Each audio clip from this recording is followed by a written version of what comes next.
পৃথিবীর ইতিহাসে এমন কিছু মুহূর্ত রয়েছে যা মানবজাতির ভবিষ্যৎই বদলে দিয়েছে, কিন্তু কেউ জানতো না সেই ভবিষ্যৎ একদিন পরিণত হবে মানবজাতির সবচেয়ে ভয়ঙ্কর দুঃস্বপ্ন। 1969 সালে মানুষ প্রথমবার চাঁদে পা রাখে। এরপর 2009 সালে পৃথিবীর মতো বাসযোগ্য গ্রহের খোঁজে মহাকাশে পাঠানো হয় কেপলার টেলিস্কোপ। সময়ের সঙ্গে পৃথিবীর জনসংখ্যা খুব দ্রুত বাড়তে থাকে। 2153 সালে তা 24 বিলিয়ন ছাড়িয়ে যায়। খাদ্য ও বিশুদ্ধ পানির সংকট এতটাই ভয়াবহ হয়ে ওঠে যে সীমিত সম্পদ নিয়ে শুরু হয় যুদ্ধ। এর মধ্যেই প্যালিও 17 টেনিস নামে একটি বাসযোগ্য গ্রহের সন্ধান পায়, আর 2174 সালে মানবজাতির নতুন আশার প্রতীক হিসেবে মহাকাশে পাঠানো হয় বিশাল স্পেসশিপ এলিজিয়াম। মহাকাশের অন্ধকারে ভেসে চলা বিশাল জাহাজটিকে দূর থেকে দেখতে যেন একটা উড়ন্ত শহর, আর ঠিক এই জাহাজের ভেতরেই লুকিয়ে ছিল এমন এক রহস্য যা পুরো মানবজাতির ভাগ্য চিরদিনের জন্য বদলে দিতে চলেছিল। হঠাৎই দৃশ্য বদলে যায়।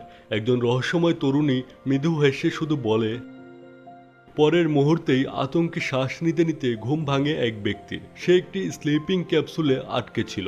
অনেক কষ্টে সেখান থেকে বেরিয়ে এলেও তার কিছু মনে নেই। ঠিক তখনই পুরো কক্ষের বিদ্যুৎ নিভে যায়। একটি পোর্টেবল লাইট জ্বালিয়ে সে নিজের ক্যাপসুলে লেখা নাম দেখতে পায়, বাওয়ার। ভেতরে একটি তরুণীর ছবিও ছিল, যাকে সে কিছুক্ষণ আগেই স্বপ্নে দেখেছিল। এরপর পাশের আরেকটি ক্যাপসুলে ঘুমিয়ে থাকা প্যাটন এর সঙ্গে তার দেখা হয়। দুজন মিলে বুঝতে পারে স্পেসশিপের মূল বিদ্যুৎ ব্যবস্থা বন্ধ হয়ে গেছে। প্যাটন সাময়িকভাবে কিছু সিস্টেম চালু করলেও মূল সমস্যা থেকেই যায়। এদিকে বাওয়ারের হাতে লেখা 5 নাম্বার দেখে বোঝা যায় সে টিম 5-এর সদস্য। মূল দরজা বন্ধ থাকায় বাওয়ার ভেন্টিলেশন শেফট দিয়ে রিয়েক্টরের দিকে যাওয়ার সিদ্ধান্ত নেয়। রিয়েক্টর কি? রিয়েক্টর হলো এই পুরো স্পেসশিপের একটা মেইন পাওয়ার। শুধু এটাই বুঝে নাও।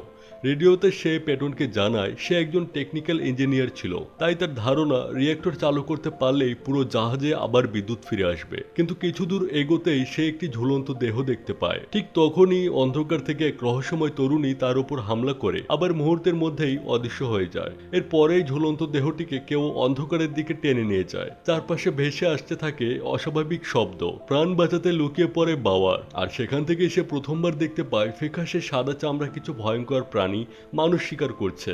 কোনো মতে পালিয়ে গিয়ে সেই সবকিছু প্যাটনকে জানায়। ঠিক তখনই তার মনে ভেসে ওঠে শৈশবের একটি স্মৃতি, টেনিস নামে নতুন পৃথিবী আবিষ্কারের খবর। সেই সঙ্গে স্ত্রীকে নিয়েও অস্পষ্ট স্মৃতি ফিরে আসে, কিন্তু সে নিশ্চিত নয় স্ত্রীকে পৃথিবীতে রেখে এসেছে নাকি তিনিও এই জাহাজের কোথাও ঘুমিয়ে আছেন। পথে একটি সিকিউরিটি লকার থেকে অস্ত্র নিয়ে বাওয়ার এগিয়ে যেতে থাকে।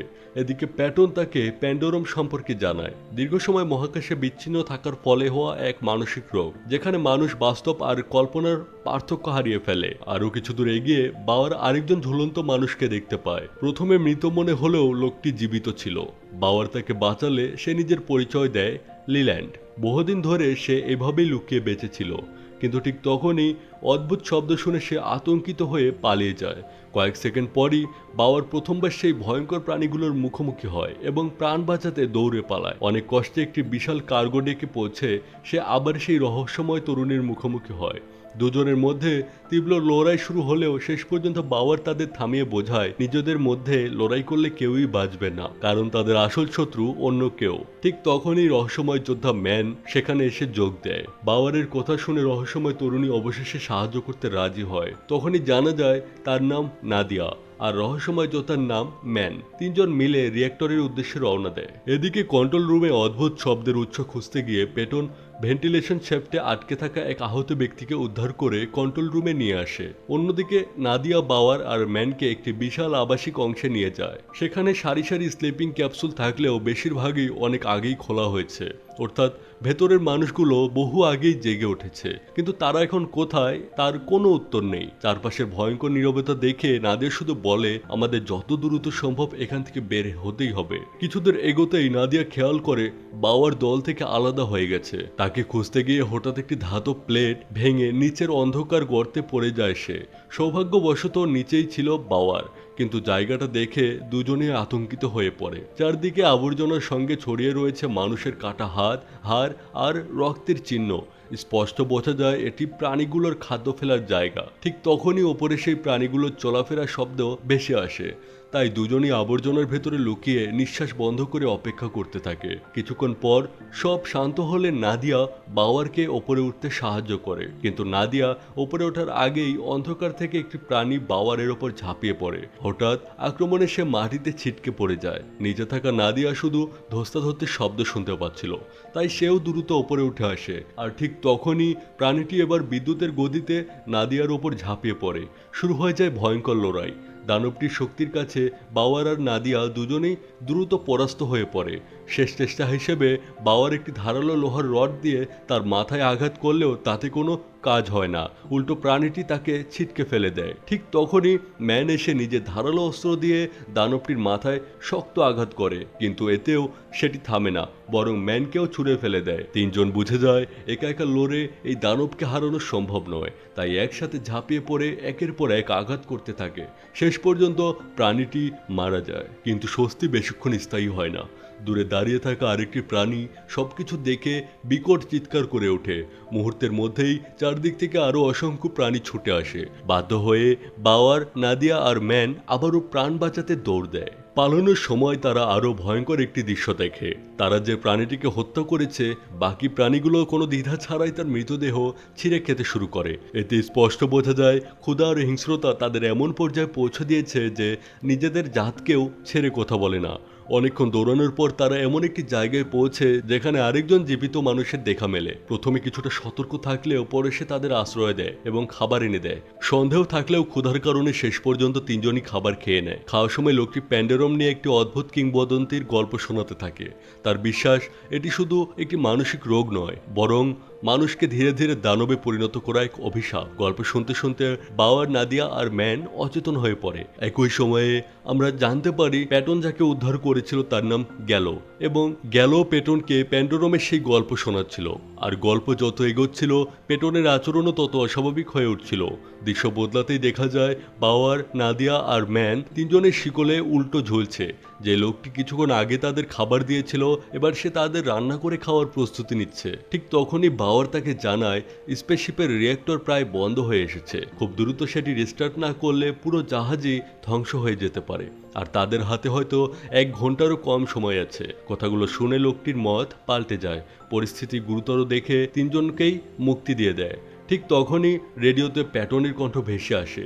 সে জানায় হাতে আর মাত্র 47 মিনিট বাকি, তাই আর দেরি না করে চারজন মিলে রিয়েক্টরের দিকে রওনা দেয়। অন্যদিকে কন্ট্রোল রুমে গেল প্যাটনকে বোঝানোর চেষ্টা করে মূল এক্সিট দরজা অনেক আগেই স্থায়ীভাবে লক হয়ে গেছে, তাই রিয়েক্টর পুরোপুরি বন্ধ হওয়ার আগেই একটি স্লিপিং ক্যাপসুলে আলাদা করে মহাকাশে পাঠাতে হবে। অন্তত কয়েকদিন বেশি বেঁচে থাকার সুযোগ মিলবে। কিন্তু প্যাটন দীর্ঘ কণ্ঠে বলে, না, শেষ মুহূর্ত পর্যন্ত লড়বো। আমি বিশ্বাস করি বাওয়ার রিয়েক্টর চালু করতে পারবে। এদিকে বাওয়ারদের দল অবশেষে রিয়েক্টরের কাছে পৌঁছে যায়। মূল কন্ট্রোল প্যানেলে পৌঁছানোর একমাত্র পথ একটি সরু ধাতব সিঁড়ি, আর তার অনেক নিচে নিশ্চুপ হয়ে পড়ে আছে অসংখ্য ভয়ঙ্কর প্রাণী। সাবধানে এগোতে গিয়েই বিপদ ঘটে। হঠাৎ সিঁড়ির একপাশে ভেঙে যায় আর বাওয়ার নিচে ঝুলে পড়ে। নাদিয়া দৌড়ে এসে তার হাত ধরে আর ম্যান প্রাণপণে পুরো সিঁড়িটা ধরে রাখে। তবুও শেষ পর্যন্ত বাওয়ারের হাত পিছলে যায়। সে সরাসরি নিচের অন্ধকারে পড়ে যায়। নাদিয়া আর সময় নষ্ট না করে কন্ট্রোল বোর্ডে পৌঁছে রিয়েক্টরের রিস্টার্ট সিকোয়েন্স চালু করে দেয়। এদিকে কন্ট্রোল রুমে পেটনের কম্পিউটারের সংকেত পৌঁছে যায়। সে বুঝতে পারে বাওয়ার সফলভাবে রিয়েক্টরে পৌঁছেছে। ঠিক তখনই গেল বন্দুক তাক করে তাকে জোর করে একটি ক্যাপসুলে ছেড়ে দিতে বলে। পেটন কোনো বাধা দেয় না, গেল নিজেই ক্যাপসুলে ঢুকে পড়ে। কিন্তু শেষ মুহূর্তে পেটন সেটিকে রিলিজ না করে বাইরে থেকেই লক করে দেয়। অন্যদিকে বাওয়ার পড়ে আছে ঘুমন্ত প্রাণীগুলোর মাঝখানে। সে দ্রুত শরীরে ময়লা আর ছেঁড়া কাপড় জড়িয়ে মানুষের গন্ধ ঢেকে ধীরে ধীরে রিয়েক্টরের বিশাল স্তম্ভ বেয়ে ওপরে উঠতে থাকে। সবকিছু ঠিকই চলছিল, কিন্তু হঠাৎ ওপর থেকে একটি টর্চ নিচে পড়ে যায়। শব্দ হতেই সব প্রাণীর ঘুম ভেঙে যায়। মুহূর্তেই তারা বাওয়ারের পিছু নেয়। শেষ মুহূর্তে বাওয়ার ওপরে উঠে আসে আর এতক্ষণ ধরে সিঁড়ি ধরে রাখা ম্যান সেটি ছেড়ে দেয়। বিশাল ধাতব সিঁড়িটির নিচে পড়ে বহু প্রাণীকে চাপা দেয় আর বাকিরা ক্ষিপ্ত হয়ে এবার ম্যানের দিকে ছুটে আসে। ঠিক তখনই বাওয়ার রিয়েক্টরের শেষ ধাপ সম্পন্ন করে। মুহূর্তের মধ্যেই বিশাল শক্তির বিস্ফোরণে পুরো রিয়েক্টর সচল হয়ে ওঠে। নিচে থাকা অসংখ্য প্রাণী সেই শক্তির আঘাতে ছিন্ন ভিন্ন হয়ে যায়। বহু বছরের অন্ধকার কাটিয়ে অবশেষে পুরো স্পেসশিপে বিদ্যুৎ ফিরে আসে। রিয়েক্টর চালু হলেও বিপদ শেষ হয় না। বাওয়ার ও নাদিয়ার পিছনে তখনও ছুটে আসছে একদল প্রাণী। অন্যদিকে ম্যানের সামনে এসে দাঁড়ায় তাদেরই একজন, যার আচরণ অন্যদের থেকে আলাদা। ম্যানের হাতে কোনো অস্ত্র ছিল না। অবিশ্বাস্যভাবে প্রাণীটি নিজের অস্ত্র তার দিকে ছুড়ে দেয়। শুরু হয় ভয়ঙ্কর লড়াই। এক পর্যায়ে প্রাণীটি ম্যানের পেটে ভয়াবহ কামড় বসায়। তবুও শেষ শক্তি দিয়ে ম্যান তার শরীরে গাঁথা অস্ত্রটি ভেঙে বের করে একের পর এক আঘাতে তাকে হত্যা করে। মনে হচ্ছিল সে বেঁচে গেছে, কিন্তু ঠিক তখনই সামনে আসে একটি ছোট্ট প্রাণী। দেখতে একেবারে নিরীহ। ম্যান তাকে আঘাত না করে এগিয়ে যেতেই এক সেকেন্ডেরও কম সময়ে সেটি পিঠের আড়ালে থেকে ধারালো অস্ত্র বের করে তার গলা কেটে দেয়। এভাবেই শেষ হয়ে যায় সাহসী যোদ্ধা ম্যানের জীবন। অন্যদিকে কন্ট্রোল রুমে গেল কোনোভাবে ক্যাপসুল ভেঙে বেরিয়ে সে প্যাটনের ওপর ঝাঁপিয়ে পড়ে। দুজনের মধ্যে শুরু হয় তীব্র সংঘর্ষ, কিন্তু হঠাৎই অবিশ্বাস্য এক সত্য প্রকাশ পায়। গ্যালোর হাত প্যাটনের শরীরের ভেতর দিয়ে চলে যায়। তখন বোঝা যায় গ্যালো আসলে বাস্তবে কোনো অস্তিত্ব রাখে না। সে প্যাটনের ভাঙা মানসিক অবস্থারই একটি কল্পিত রূপ। অর্থাৎ এতক্ষণ ধরে প্যাটন নিজের সঙ্গেই কথা বলছিল, নিজের সঙ্গেই তর্ক করছিল, এমনকি নিজের সঙ্গেই লড়াই করছিল। দীর্ঘদিনের নিঃসঙ্গতা আর প্যান্ডোরাম তার বাস্তবতা বোঝার ক্ষমতাই কেড়ে নিয়েছে। এদিকে বাওয়ার আর নাদিয়া প্রাণপণে কন্ট্রোল রুমের দিকে ছুটতে থাকে। তাদের পেছনে ধেয়ে আসছে পুরো প্রাণীর দল। একটির পর একটি করিডোরে আর চেম্বার পেরিয়ে তারা শেষ শক্তিটুকু দিয়ে দৌড়াতে থাকে। অন্যদিকে প্যাটন কন্ট্রোল রুমের বিশাল দরজা বন্ধ করার সিস্টেম চালু করে। দরজাটি ধীরে ধীরে বন্ধ হতে থাকে। শেষ মুহূর্তে দরজা পুরোপুরি বন্ধ হওয়ার ঠিক আগেই বাওয়ার আর নাদিয়া ভেতরে ঢুকে পড়ে, আর হিংস্র প্রাণীগুলো বিশাল স্টিলের দরজার ওপাশে আটকা পড়ে যায়। কিন্তু নিরাপদে পৌঁছেও তাদের জন্য অপেক্ষা করছিল আরও বড় এক সত্য। প্যাটন চুপচাপ একটি চেয়ারে বসেছিল। তাকে দেখে বাওয়ার সন্দেহভরা কণ্ঠে জিজ্ঞেস করে, আপনি আসলে কে? প্যাটন শান্তভাবে উত্তর দেয়, আমি গ্যালো। তারপর সে জানায় বহু বছর আগে যখন সে বাওয়ারের থেকেও অনেক তরুণ ছিল, তখনই সে এই জাহাজে জেগে উঠছিল। কথা বলতে বলতেই সে কন্ট্রোল রুমের বিশাল সুরক্ষা দেয়াল খুলে দেয়। নাদিয়া বাইরে তাকিয়ে হতবাক হয়ে যায়। সেখানে নেই কোনো তারা, নেই মহাকাশ, চারদিকে শুধু গভীর পানি। অর্থাৎ তারা আর মহাকাশে নেই। ঠিক তখনই বাওয়ারের হ্যালুসিনেশন আবার শুরু হয়। তার মনে হতে থাকে প্রাণীগুলো কন্ট্রোল রুমে ঢুকে পড়েছে। সে বুঝতে পারে অবশেষে প্যান্ডোরাম তার ওপর প্রভাব ফেলতে শুরু করেছে। কয়েক মুহূর্তের জন্য সে নিজের নিয়ন্ত্রণ হারালেও শেষ পর্যন্ত বাস্তবে ফিরে আসে। আর তখনই সে আর নাদিয়া কাচের ওপাশে অসংখ্য আলোকোজ্জ্বল মাছকে পানির ভেতরে সাঁতার কাটতে দেখে। দৃশ্যটি ছিল অসম্ভব সুন্দর, কিন্তু সে শান্তি বেশিক্ষণ টেকে না।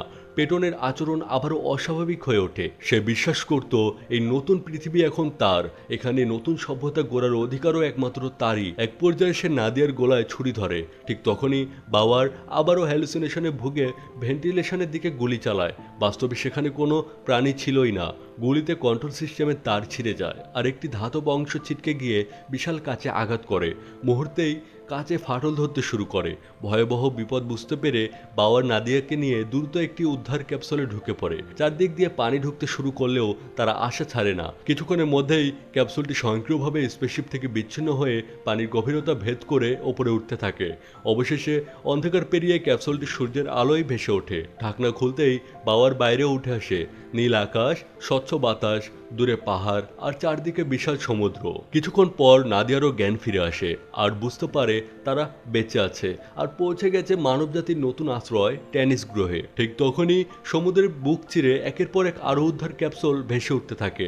অর্থাৎ শুধু বাওয়ার আর নাদিয়াই নয়, আরো অনেক মানুষ নতুন পৃথিবীতে বেঁচে থাকার সুযোগ পেয়েছে। এখানেই গল্পটির সবচেয়ে বড় রহস্য উন্মোচিত হয়। এলিজিয়াম নামের স্পেসশিপটি অনেক আগেই টেনিসে পৌঁছে গিয়েছিল, কিন্তু ক্রায়ো স্লিপের ত্রুটি আর প্যান্ডোরামের কারণে প্রায় 900 বছর কেটে যায়। এই দীর্ঘ সময় আগে জেগে ওঠা মানুষদের পরবর্তী প্রজন্ম ধীরে ধীরে বিবর্তিত হয়ে সেই ভয়ঙ্কর প্রাণীতে পরিণত হয়। অর্থাৎ এরা কোনো এলিয়েন নয়, এরা একসময় মানুষই ছিল।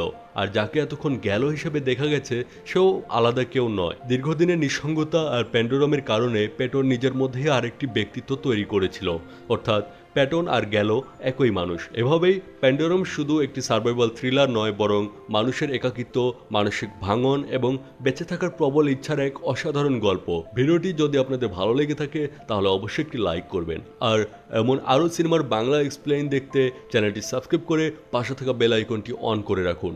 আজ এই পর্যন্তই, আবার দেখা হবে নতুন আরেকটি দারুণ সিনেমার গল্প নিয়ে। তো আজকের মতো বিদায়।